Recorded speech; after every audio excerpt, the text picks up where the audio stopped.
Welcome, friends. James Corbett here, CorbettReport.com, coming to you on the 9th of April, 2018 at 11 a.m. Japanese time with some breaking news or new news, specifically, as the New York Times puts it, as Trump seeks way out of Syria, new attack pulls him back in, reporting on how days after President Trump said he wanted to pull the United States out of Syria, Syrian forces hit a suburb of Damascus with bombs that rescue workers said unleashed toxic gas. Within hours, images of dead families sprawled in their homes threatened to change Mr. Trump's calculus on Syria, possibly drawing him deeper into an intractable Middle Eastern war that he hoped to leave.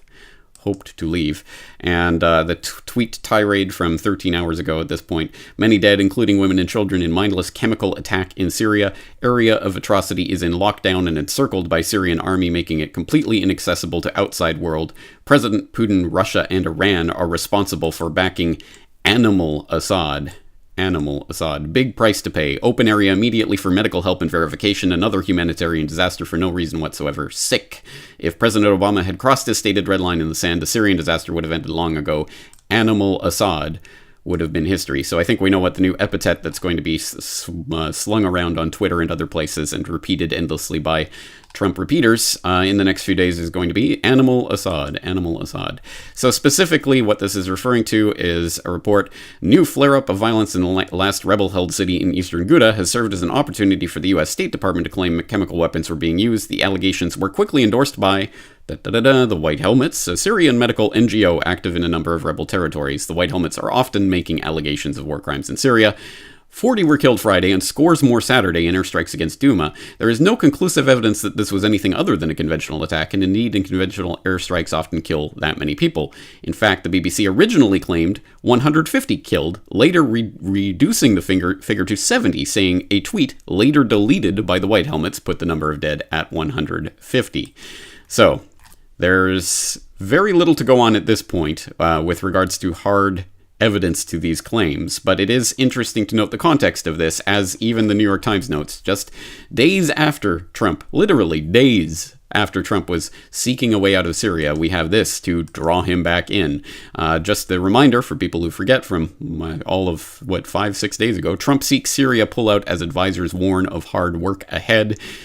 Trump said on Tuesday he wanted to get out of Syria, but offered no timetable and was quickly slapped down by military officials. Trump reportedly wanted immediate pullout from Syria, but military officials are fighting back. Military officials expressed concern over rapid pullout. The Joint Chiefs of Staff reportedly spoke up and told Trump that his approach was not productive. So, just days after that whole incident happened, we have this, whatever this is, occurring right now. I wonder if there's any connection there. Well, can we look at some things that have happened in the past along these lines? And yes, we can go back almost exactly 1 year ago. Remember March 30th of 2017, where Nikki Haley and Rex Tillerson were going around saying that priority on Syria no longer focused on getting Assad out. Well, maybe Assad doesn't have to go. Maybe we can leave it up to the Syrian people. Both Tillerson and Haley were saying that.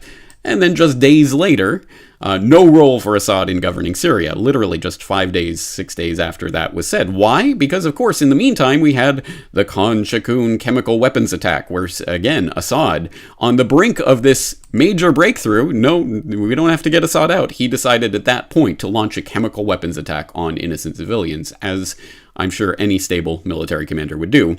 And once again, we see Trump thinking about getting out of Syria, but Assad won't let him. He will absolutely stage chemical attacks on his own population to make sure that the United States and others get involved militarily and kick him out.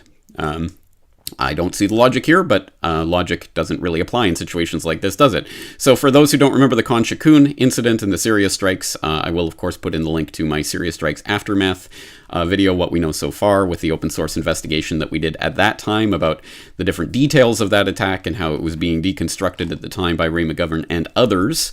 And for further context, we'll go all the way back to the 2013 Damascus nerve agent attack and the 2014 MIT report that came out that completely obliterated the U.S.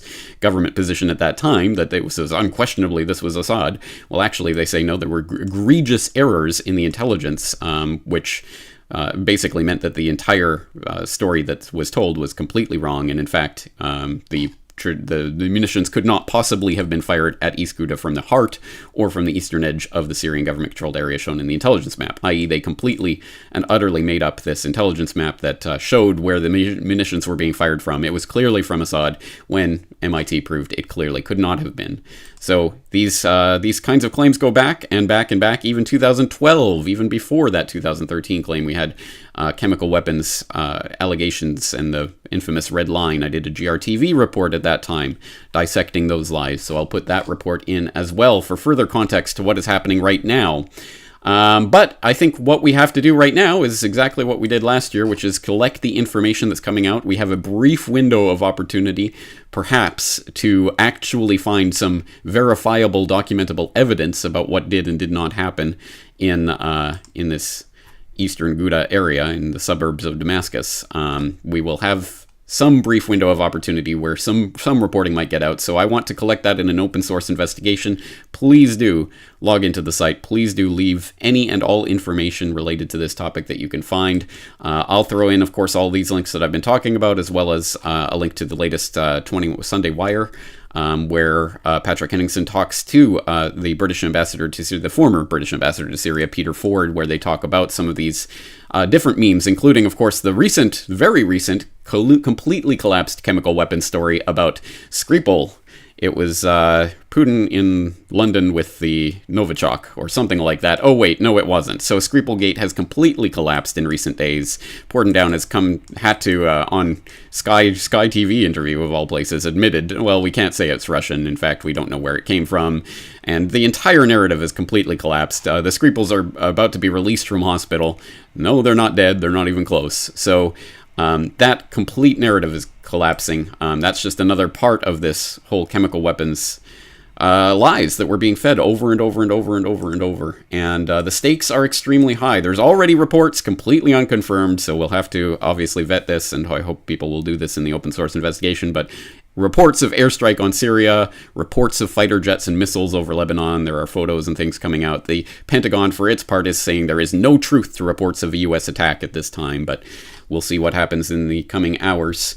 And just in case there's any question about where this push, this new sudden revived push, you have to go in and get Animal Assad, is coming from, of course, it's coming from our old friends like McCain. POTUS's pledge to withdraw from Syria has only emboldened Assad. You see, even talking about the idea of withdrawing from Syria has made Assad go crazy and start launching chemical weapons attacks on his own civilians, of course, backed by Russia and Iran, who are just immediately complicit in all of this, of course. And so, in order to commit war crimes in Duma, the POTUS responded after last year's chemical attack. He should do so again and make Assad pay a price for his brutality. So, the usual warmongers already calling for more war. No surprise whatsoever. So we need to dissect this narrative as it is happening in real time. Let's collect as much information as we can in the comments section here and start this open source investigation so that we can try to get a handle on what is happening and the developments as they come. I have a feeling they're going to be a very thick and fast and furious series of events in the next few days. So let's keep our handle on it best we can. James Corbett, CorbettReport.com.